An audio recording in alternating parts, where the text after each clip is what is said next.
حضرت عمر بن عبدالعزیز کی انصاف پسندی۔ حضرت عمر بن عبدالعزیز رحمہ اللہ کو خلافت سنبھالنے کے بعد اپنے انصاف اور عدل کی وجہ سے اسلامی تاریخ میں بہت بلند مقام حاصل ہوا۔ ان کے دور خلافت میں رعایا کی خوشحالی اور انصاف کا چرچا دور دور تک ہوا۔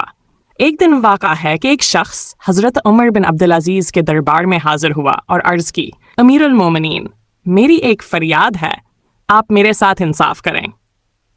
حضرت عمر نے مسئلہ کیا ہے؟ اس شخص نے جواب دیا، ایک طاقتور زمیندار نے میری زمین پر قبضہ کر لیا ہے اور مجھے اس سے بے دخل کر دیا ہے۔ حضرت عمر نے فوراً اپنے کاتب کو حکم دیا کہ تحقیق کے لیے قاضی کو روانہ کیا جائے اور معاملے کی مکمل جانچ کی جائے۔ قاضی نے تحقیق کے بعد تصدیق کی کہ واقعی زمیندار نے ظلم کیا ہے اور زمین پر ناجائز قبضہ کیا ہے۔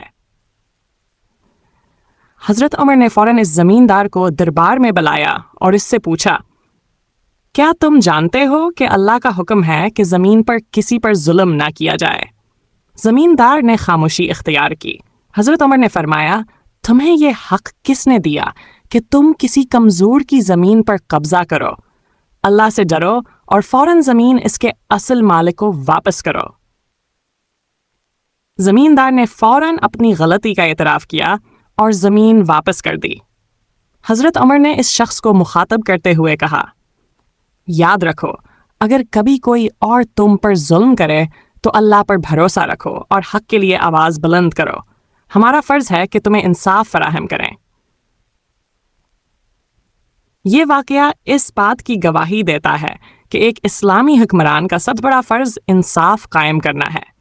حضرت عمر بن عبدالعزیز کی انصاف پسندی آج بھی ایک مثال ہے جسے یاد کیا جاتا ہے۔